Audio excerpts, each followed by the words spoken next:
बिस्मिल्लाहिर्रहमानिर्रहीम। तनवीर कादम जाफरी की तरफों अदबी सितारे के सामईन नूं अस्सलाम वालेकुम।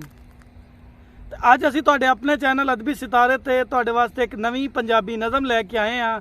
तो इस नज़म का मकसद साडा पाक फौज नूं सलामी पेश करना है। तो असी अदबी सितारे चैनल की तरफों पाक फौज नूं सलाम करते हैं।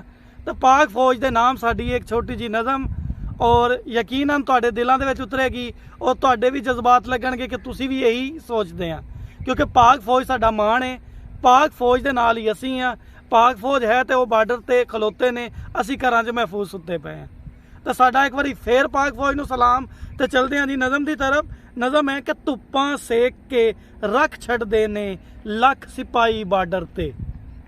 धुप्पां सेक के रख छड्डदे ने लख सिपाही बार्डर ते, मुल्क की खातर औखे होंदे वीर ते भाई बार्डर ते। और साडे वीर ने साडे भाई ने मुल्क की खातर ही कर रहे हैं ना, जो कोई कर रहे हैं। मुल्क की खातर औखे होंदे वीर ते भाई बार्डर ते जून की गर्मी अपने तन ते मुल्क की खातर सहंदे ने।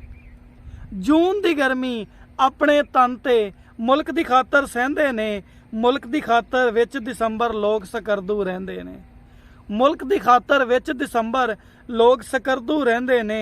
ते मुल्क की खातर फौज ने यारो महफिल लाई बार्डर ते। मुल्क की खातर फौज ने यारो महफिल लाई बार्डर ते धुप्पां सेक के रख छड्डदे ने लख सिपाही बार्डर ते अपनी जान की बाजी ला के अपना मुल्क बचाते ने। अपनी जान की बाजी ला के अपना मुल्क बचाते ने। हसदियां हसदियां मौत अपनी नूं गल नाल खुद पहलांदे ने। हसदियां हसदियां मौत अपनी नूं गल नाल खुद पहलांदे ने। मौत के डर तो पैंदी नहीं है हाल दुहाई बार्डर ते। मौत के डर तो पैंदी नहीं है हाल दुहाई बार्डर ते। धुप्पां सेक के रख छड्डदे ने लख सिपाही बार्डर ते जिन्ना चिर तक बार्डर उत्ते गभरू यार खलोते ने। जिन्ना चिर तक बार्डर उत्ते गभरू यार खलोते ने, जान दी दुनिया धरती दे कुल सरदार खलोते ने। जान दी दुनिया धरती दे कुल सरदार खलोते ने। अगे दुश्मन वधिया जद भी होनी पटाई बार्डर ते।